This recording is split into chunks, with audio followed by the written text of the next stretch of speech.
कल क्या बताया था? विस्थापन और विस्थापन अभिक्रिया। चलो कौन बताएगा भाई? वो बताओ, चलो आ जाओ। हाँ भाई से बोलो।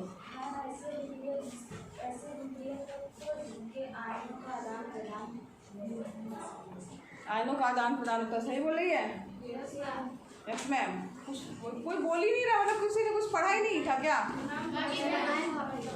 हाँ, जो विस्थापन बता रही है, आयनों का आदान प्रदान। तुम बताओ, विस्थापन बताओ पहले।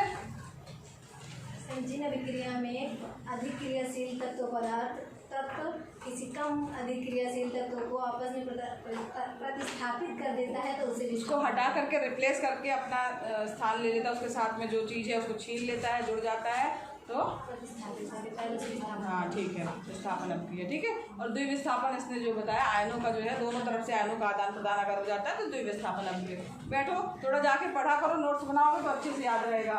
आज हमें पढ़ना है उपचयन एवं अपचयन की प्रक्रिया। ठीक है। इसमें भी जो ये तुम लोगों ने खोला है उससे खोला है क्या? मतलब ये दीक्षा से खोला है कि वैसे पीडीएफ? उपचयन एवं अपचयन की प्रक्रिया जो है ये लास्ट है हमारा रासायनिक अभिक्रियाओं के प्रकार में, उपचयन एवं अपचयन। अब ये होता क्या है कि यहाँ पर ध्यान से समझिएगा, अगर ऑक्सीजन, यहाँ ध्यान दीजिएगा, अगर ऑक्सीजन की किसी रासायनिक अभिक्रिया में वृद्धि हो रही है, ऑक्सीजन की क्या हो रही है? यानी ऑक्सीजन O+ हो रहा है। ध्यान दीजिएगा, ऑक्सीजन किसी रासायनिक अभिक्रिया में बढ़ रहा है या जिस चीज में ऑक्सीजन की वृद्धि हो जा रही है, यानी उसको क्या कहा जाएगा? उपचयन की अभिक्रिया कहा जाएगा।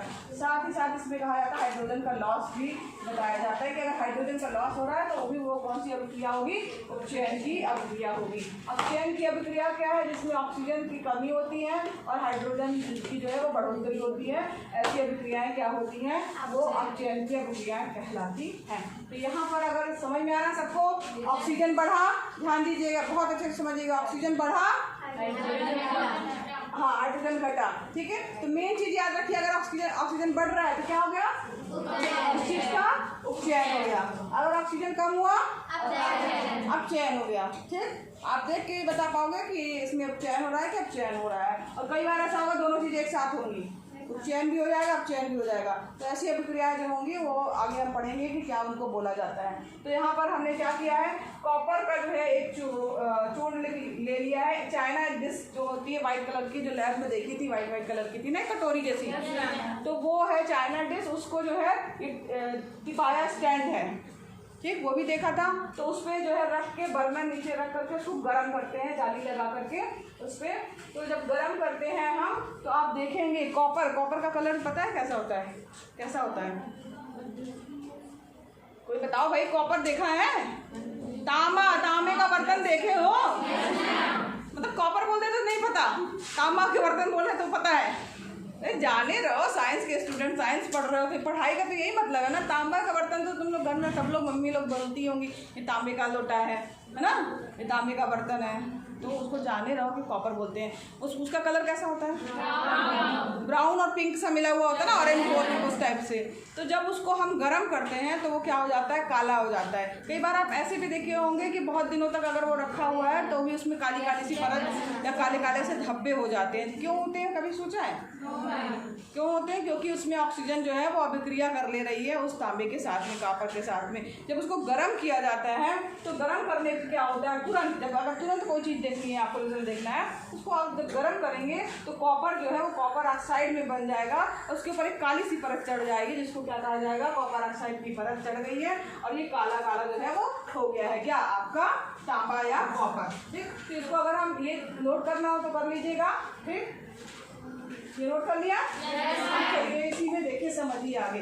कॉपर ऑक्साइड तो हमने लिया था CuO, यहाँ देखिए CuO हमने लिया, मतलब कॉपर लिया था, सॉरी कॉपर लिया था। उसको हमने जो है, ऑक्सीजन तो सब जगह है ना, यानी ऑक्सीजन थी, और उसको हमने तापन, यानी कि हमने इसको क्या किया है? गर्म कर दिया है। जब हम उसको गर्म करेंगे बच्चों, तो ये कॉपर जो है वो कॉपर ऑक्साइड के रूप में बदल जाएगा, काले काले कलर सा हो जाएगा, इसका रंग कैसा होगा? काला हो जाएगा।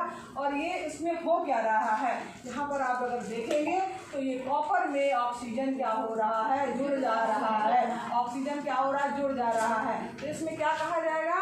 यहाँ पर कौन सी अभिक्रिया होगी? उपचयन। ऑक्सीजन क्या हो रहा है? जुड़ रहा है। समझ में आ रहा है?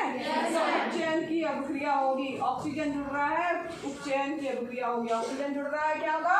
उपचयन हो रहा है ना, समझ में आ रहा है? उपचयन होगा, ऑक्सीजन जुड़ा, उपचयन हुआ। तो इसमें कौन सी अभिक्रिया हो रही है? उपचयन की अभिक्रिया हो रही है। तो अगर हम कहें कि जब किसी पदार्थ में ऑक्सीजन की वृद्धि होती है तो कहते हैं कि उसका उपचयन हुआ है या उपचयन की अभिक्रिया हुई है। नोट करना हो तो नोट करते हैं, कर लीजिए। किसी रासायनिक अभिक्रिया के समय जब किसी पदार्थ में ऑक्सीजन की वृद्धि होती है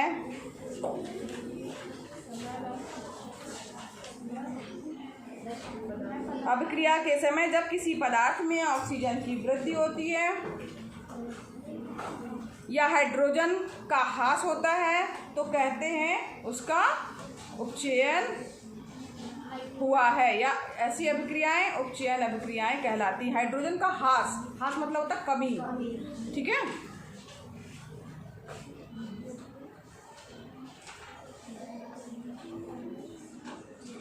किसी रासायनिक अभिक्रिया के समय जब किसी पदार्थ में ऑक्सीजन की वृद्धि होती है या हाइड्रोजन का ह्रास होता है तो ऐसी अभिक्रियाएं उपचयन की अभिक्रियाएं कहलाती हैं, ठीक है। इसी का अपोजिट लिख लेना, अपचयन। उसके डिफिनीशन में बस क्या कर देना, जहाँ ऑक्सीजन प्लस लिखा है ना, ऑक्सीजन की वृद्धि की जगह ऑक्सीजन की कमी कर देना और हाइड्रोजन की वृद्धि कर देना, और ऐसी अभिक्रिया क्या कहलाएगी? आपकी अपचयन की अभिक्रिया कहलाएगी। एग्जाम्पल आप 2-4 याद कर लीजिए, कर दीजिएगा, लिख दीजिएगा। अब यहाँ पर देखिए, अगर यही चीज़ क्या किया जाए, एक मिनट ध्यान दीजिए, अगर कॉपर ऑक्साइड है और उसमें जो है हाइड्रोजन गैस को प्रवाहित कर दिया जाए, उसको कॉपर ऑक्साइड को, कुछ पूछना है बेटा? ये यहाँ पर बैलेंस करने के लिए देखो, कॉपर है, ऑक्सीजन हमेशा O2 के रूप में लिखा जाता है। कॉपर ऑक्साइड का फार्मूला क्या होता है? CuO। ऑक्सीजन यहाँ पर कितना है? 2। यहाँ देखो कितना है? यहाँ कितना है? 2। आप आगे क्या लगाओगे? 2 लगाओगे। अब 2 लगा दिया तो कॉपर कितना हो गया? 2 हो गया। तो यहाँ पर भी आपको 2 लगाना होगा कॉपर को, ये इसको संतुलित करने के लिए। जब भी रासायनिक समीकरण हम लिखते हैं तो ज़्यादातर संतुलित करके, ज़्यादातर क्या मतलब संतुलित ही करके लिखना होता है, तभी वो समीकरण सही माना जाता है।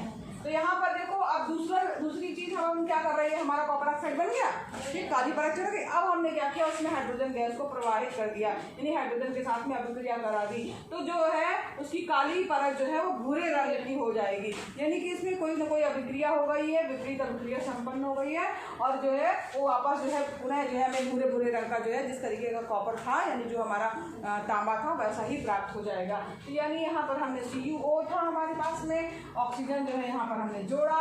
अब यहाँ पर जो है हो क्या रहा है, यहाँ ध्यान दीजिएगा, ऑक्सीजन कॉपर ऑक्साइड में हो क्या रहा है, हाइड्रोजन क्या हो रहा है? ज़्यादा हो रहा है ना।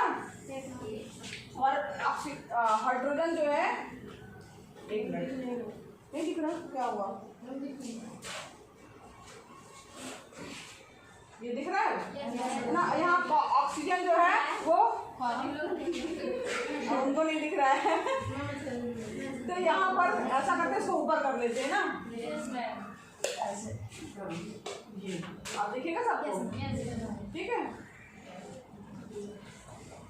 यहाँ पर देखो, अब इसमें क्या हो रहा है, ऑक्सीजन, एक चीज ध्यान दीजिएगा, कॉपर से कॉपर ऑक्साइड का ऑक्सीजन की क्या हो रही है, कमी हो रही है, ठीक है। और अगर यहाँ पर देखा जाए ऑक्सीजन के साथ में क्या हो रहा है, हाइड्रोजन की वृद्धि, ऑक्सीजन की कमी, हाइड्रोजन की वृद्धि हो रही है, तो ऐसी कौन सी अभिक्रिया है? अपचयन। इसके पहले वाले में क्या हुआ था, इसमें क्या हुआ, समझ में आ रहा है? तो यहाँ पर अभिक्रिया के समय जब किसी पदार्थ में ऑक्सीजन की वृद्धि होती है तो कहते हैं कि उसका उपचयन हो गया है, और अगर किसी अभिक्रिया में पदार्थ में ऑक्सीजन की कमी होती है तो कहते हैं कि उसका अपचयन हुआ है। क्योंकि आपके डिफिनीशन से जो है वो मैच कर रहे हैं कि उसका जो है क्या हुआ है, अपचयन हुआ है। अब यहाँ पर देखो, इसमें हो क्या रहा है, कॉपर ऑक्साइड में ऑक्सीजन की कमी हो रही है, यानी हट जा रहा है ना, कॉपर अलग हो जा रहा है ना, तो यानी कि ऑक्सीजन का ह्रास हो रहा है, इसलिए कॉपर क्या हो गया, अपचयी। कॉपर क्या हो गया, यहाँ ध्यान दीजिए, कॉपर ऑक्साइड था, कॉपर बन गया, यहाँ पर ऑक्सीजन क्या हो गया, चला गया यानी कि अपचयन की घटना हो गई, ठीक है, समझ में आ रहा है। सेकंड वाला जो है हुआ, यहाँ ध्यान दीजिएगा, यहाँ पे कॉपर का क्या हुआ है, अपचयन हुआ, क्योंकि ऑक्सीजन इसमें से चला गया है, ठीक। अब इसके बाद क्या हुआ है, देखिए यहाँ पर दूसरी चीज कि हाइड्रोजन जो है, ठीक, ऑक्सीजन के इसमें यहाँ पर देखो, अब हाइड्रोजन की अगर हम बात लेके चले, यहाँ हाइड्रोजन था, अब यहाँ पे ऑक्सीजन का क्या हो रहा है? वृद्धि हो रही है, जुड़ रहा है ऑक्सीजन। अब वृद्धि हो रही है तो यहाँ पे कौन सी अभिक्रिया होगी? उपचयन। पक्का? ठीक है, अब चयन होगा। हाइड्रोजन जो है उसमें ऑक्सीजन की वृद्धि हो जा रही है, ऑक्सीजन की वृद्धि, ऑक्सीजन की वृद्धि।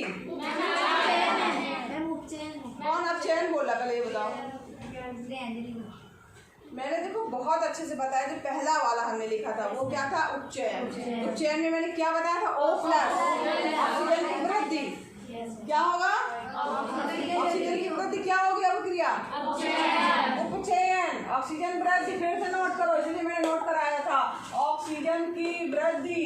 ठीक है, और हाइड्रोजन माइनस समझ लो, हाइड्रोजन या तो फिर हाइड्रोजन का हाफ हो, ये ऑक्सीजन वृद्धि, वृद्धि हो रही है, वृद्धि हो रही है। ठीक है, कौन सी अभिक्रिया है? उपचयन। ठीक, ध्यान रखना, बिल्कुल बहुत अलग, मतलब जैसा पॉजिटिव, और ऑक्सीजन की कमी हो रही है और हाइड्रोजन की वृद्धि हो रही है, अपचयन की अभिक्रिया होगी। समझ में आ रहा है?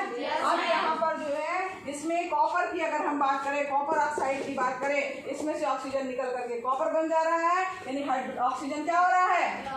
लॉस हो रहा है, यानी ऑक्सीजन की कमी हो रही है। कौन सी अभिक्रिया होगी? अपचयन। ठीक है, समझ में आ रहा है? पीछे अब आ गया समझ में? अच्छा, अब यहाँ दूसरी वाली बात देखिए हम, अगर हाइड्रोजन को लेके चले, इसमें हाइड्रोजन था, यहाँ पे ऑक्सीजन जुड़ गया, तो ये ऑक्सीजन की वृद्धि हो रही है ना, जुड़ गया यानी वृद्धि हो रही है। ये कौन सी अभिक्रिया है? उपचयन की अभिक्रिया, यानी हाइड्रोजन का उपचयन हो रहा है और कॉपर ऑक्साइड का अपचयन हो रहा है। समझ में आ रहा है? दोनों अभिक्रियाएं जब एक ही साथ एक ही समीकरण में हो रही है तो ऐसी अभिक्रियाओं को उपचयन अपचयन की अभिक्रिया अथवा इसी को कहा जाता है रेडॉक्स अभिक्रिया कहते हैं। वेरी इंपॉर्टेंट क्वेश्चन है ये, रेडॉक्स अभिक्रियाएं क्या है और जो है उसको समझाइए। आपको एग्जाम्पल ये नोट करते हुए डिटेल भी आप इसको बता सकते हैं कि कॉपर ऑक्साइड में से ऑक्सीजन की कमी होकर के कॉपर बन जा रहा है, तब यानी कि इसमें अपचयन की अभिक्रिया हुई, और हाइड्रोजन का जो है उसमें ऑक्सीजन जुड़ के पानी बन रहा है, इसका उपचयन हुआ है। इस पूरे समीकरण में दोनों प्रक्रियाएं, उपचयन और अपचयन दोनों साथ साथ हो रही हैं, इसलिए इसको उपचयन अपचयन की प्रक्रिया या अभिक्रिया कहा जाता है, जिसको रेडॉक्स अभिक्रिया भी कहते हैं। किसी को कोई प्रॉब्लम हो सकता है? कोई दिक्कत तो नहीं है? चलो, यहाँ पर कुछ और उदाहरण भी दिए, ये नोट कर लेना जरूर से, ये नोट कर लोगे तो याद रहेगा, कंफ्यूजन नहीं होगा। चलो यहाँ पर देखो, ये रेडॉक्स की अभिक्रियाओं के और उदाहरण की अगर हम बात करें तो आप 2 उदाहरण रखिएगा, याद रखिएगा, उसमें से 2 कम से कम आपको उदाहरण आने चाहिए। अब बात कर लेते हैं, एक शब्द आया, छोटा क्वेश्चन आएगा, अगर आना होगा तो छोटा सा क्वेश्चन है आपका, संक्षारण। संक्षारण का मतलब होता है, संक्षारण का शाब्दिक अर्थ क्या होता है? खराब होना। ठीक है, खराब होना। संक्षारण का मतलब क्या होता है? कोई चीज अगर खराब हो रही है धीरे धीरे, उसको बोलेंगे वो संक्षारित हो जा रही है, तो ये इसको क्या कहा जाएगा? संक्षारण। अब संक्षारण जो है ज्यादातर धातुओं में होता है। अब आपको उसमें से एक धातु का तो पता है, क्या है संक्षारण का उदाहरण बताओ? लोहे में जंग लग जाती है, यानी कि उसको क्या बोला जाता है? उसमें संक्षारण हो रहा है। तो यहाँ और इसके अलावा भी आपने देखा है, हाँ, चांदी जो होती है आपने देखा होगा वो काली पड़ जाती है। और भी कुछ देखा है? हाँ, तांबा हो जाता है, हरा हरा सा हो जाता है। तो इस प्रकार से उसके संक्षारण की अभिक्रिया हो जाती है। तो संक्षारण का मतलब क्या होता है? खराब होना। अगर कोई चीज़ जो है वो खराब हो रही है, यानी उस पर उसका जो है क्या हुआ? बात मत करो बच्चों, समझो ध्यान से, जो समझाया जा रहा है उसको कल नोट भी करना है कॉपी में। दैनिक जीवन में तो देख रहे हो आप लोग, हाँ, चांदी काली पड़ जा रही है, उस पर जंग लग जा रहा है, उस पर क्या कहते हैं जो तांबे का बर्तन है उसमें हरा हरा या काला काला जम जा रहा है, देखते हो सब? लेकिन पता नहीं है। पता क्यों नहीं है? क्योंकि तुम्हें पता नहीं कि उसमें साइंस है, उसमें हो क्या रहा है, वास्तव में वो ऑक्सीजन के साथ में सब में अभिक्रिया हो जा रही है, इसी कारण जो है उसका संक्षारण हो जा रहा है। तो यहाँ पर जो है इसको संक्षारण से बचाने के लिए यहाँ लोहे की बनी नई वस्तुएं जो होती, जब लोहा देखोगे आप तो एकदम दिखेगा चमकीला सा, नई कील देखो आप है ना। लेकिन कुछ समय पश्चात उस पर लालिमा या कुछ भूरे रंग की परत चढ़ जाती है। इस प्रक्रिया को लोहे का जंग लगना कहते हैं। और कुछ अन्य धातुओं में ही ऐसा परिवर्तन होता है। चांदी और तांबे पर भी आपने देखा होगा। तो यहाँ पर हो क्या रहा है, जब लोहे की बात कर रहे हैं अगर हम, तो वो जो है वो हवा के संपर्क में आता है। कई चीज़ें अम्ल के संपर्क में आती हैं, कई चीज़ें जो आर्द्रता यानी नमी के संपर्क में आती हैं, तो ये क्या हो जाती है, वो खराब हो जाती है। तो संक्षारण का मतलब हुआ खराब होना। इसी को क्या कहा जाता है कि संक्षारण कहा जाता है। अब इसको एक क्वेश्चन देखो, इसमें ये भी बन के आता है, कई बार पूछ लिया जाता है। ये देखिए लिखा, इस प्रक्रिया को संक्षारण कहते हैं। चांदी के ऊपर काली परत, तांबे के ऊपर हरी परत जो है चढ़ना जो है वो संक्षारण के और उदाहरण है। क्वेश्चन आ सकता है संक्षारण क्या है, इसके उदाहरण दीजिए। और लोहे में जंग क्यों लगती है, इससे क्या, इसके बचाव के क्या उपाय हैं। तो यहाँ पर क्या होता है, अगर मान लीजिए कहा जाता है, आप ज़्यादातर देखोगे जितने बड़े बड़े पुल हैं, घर हैं, सब में लोहे की राड पड़ती है ना। तो अगर ये इस तरीके से संक्षारित हो जाए तब तो फिर वो तो एकदम लोहा, अगर उस पर जंग लग जाती है तो कुछ दिनों बाद आप देखोगे तो एकदम कमजोर होकर टूट जाता है। तो उसको बचाया जाता है, संक्षारण होने से बचाने के लिए जो है। क्वेश्चन ये आता है, आ सकता है, ध्यान दीजिएगा। आपको पता भी होना चाहिए, आप देखते भी हो कि जब लोहा है उसको जो है उसको उस पर जंग क्यों लगती है और उससे बचाने के लिए उसको हम क्या उपाय करते हैं और क्यों करते हैं। तो यहाँ पर जो है क्या लिख सकते हैं आप कि इससे बचाव के लिए हम उसके ऊपर पेंट कर देते हैं। और पेंट क्यों करते हैं, लोहे पे पेंट करते देखा होगा ना। तो क्यों पेंट किया जाता है, ताकि जो है उस लोहे यानी आयरन का जो है संपर्क ऑक्सीजन से हट जाए। ऑक्सीजन से जब हट जाएगा संपर्क तो उसमें जो है वो अभिक्रिया नहीं होगी रासायनिक और वो संक्षारित नहीं होगा। तो बचाने के लिए क्या किया जाता है, पेंट किया जाता है। क्यों किया जाता है, ऑक्सीजन से संपर्क को तोड़ने के लिए, या ऑक्सीजन का संपर्क या ऑक्सीजन के साथ अभिक्रिया ना होने पाए। समझ में आया सबको? पता भी होना चाहिए, ये नॉर्मल चीज है, सब देखते हो। मैम ये कर जाएगी, अभी बात करते हैं, ठीक है। अभी जाओ क्लास टीचर मैम को बताओ। विकृत गंधिता, विकृत गंधिता क्या चीज़ है, ये चीज़ और जरा सा सुन लो। विकृत गंधिता मतलब होता है कि जो वसा युक्त पदार्थ हैं, जो कि जिसमें तेल है, तेली वाली खाद्य सामग्री, जैसे चिप्स तल दिए गए, ठीक है, या कभी नमकीन देखे होंगे, तो कई दिनों तक जब वो रखे रह जाते हैं तो आपने देखा होगा उसकी महक अलग सी हो जाती है, उसकी गंध अलग हो जाएगी, उसका स्वाद अलग हो जाता है, मुलायम हो जाता है, सील जाता है। देखा है, सोचा है कभी काय हो जाता है? ऑक्सीजन अभिक्रिया कर लेती है। अच्छा, तो सही कह रही हो। तो इसमें भी अभिक्रिया हो जाती है, रासायनिक अभिक्रिया हो जाती है। तो जब इनको बहुत समय तक रखा जाता है तो उसका स्वाद और गंध जो है वो बदल जाता है। तो उसमें जो अभिक्रिया होती है उसमें ऑक्सीजन जुड़ जाती है। जुड़ जाना मतलब क्या होता है, कौन सी अभिक्रिया भी मैंने बताई? उपचयन की अभिक्रिया, यानी कि उन चीज़ों का क्या हो गया, उपचयन हो गया। उसमें उपचयन की अभिक्रिया हो जाती है। ये नहीं पता था ना अभी तक? पता था? तो क्या कोई अगर पूछेगा क्यों खराब हो जाती है तो आपको पता होना चाहिए उसमें ऑक्सीजन जुड़ जाती है, उसमें उसका क्या हो जाता है, उसका चयन हो जाता है, जिसके कारण वो जो है क्या हो जाती है, विकृत गंधिता उसमें हो जाती है या विकृत गंधित हो जाती है वो वस्तु। और उसको बचाने के लिए क्या किया जाता है, उसमें एंटीऑक्सीडेंट मिला दिए जाते हैं, प्रतिऑक्सीकारक जो है वो मिला दिए जाते हैं। और या तो फिर ऐसा करो कि उसको वायुरोधी बर्तन में रखो जिसमें हवा ना पहुँच पाए, बोलते हैं ना एयर टाइट डिब्बे में रखना, है ना। तो वायुरोधी जो है बर्तन में अगर उसको रखा जाता है तो उसकी गति होगा तब भी खराब, क्योंकि उसके अंदर थोड़ी बहुत हवा होगी ना, मगर गति धीमी हो जाएगी। और इसके अलावा जनरली आपने देखा होगा जो इतनी फास्ट फूड मिलते हैं, सारे तले चिप्स जितने मिलते हैं खराब होते हैं। तो उसमें किया क्या जाता है, उसकी जो ऑक्सीजन होती है उसको हटा दिया जाता है। ऑक्सीजन ज़्यादा क्रियाशील है, नाइट्रोजन कम क्रियाशील है, तो उसमें एक गैस भर दी जाती है। कौन सी?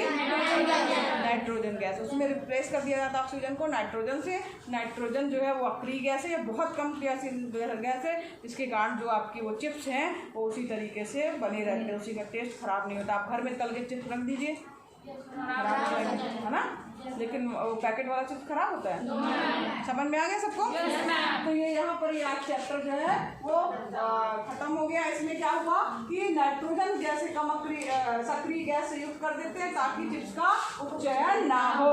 वो घटना क्या है जिसके कारण जो है आपकी सारी तेली चीज़ें खराब हो जाती हैं, उपचयन की घटना हो जाती है, यानी ऑक्सीजन जुड़ जाता है। ठीक, कोई प्रॉब्लम? Chapter complete. आप अपने क्वेश्चन आंसर अपने जो बता बताया गया उस हिसाब से बना के लिख सकते हैं। लोहे वाला भी इसमें डाल लीजिएगा, क्वेश्चन आ सकता है। नोट्स तैयार कीजिए, कल आप चेक करेंगे, यही आपका होमवर्क है, याद भी कर लीजिएगा।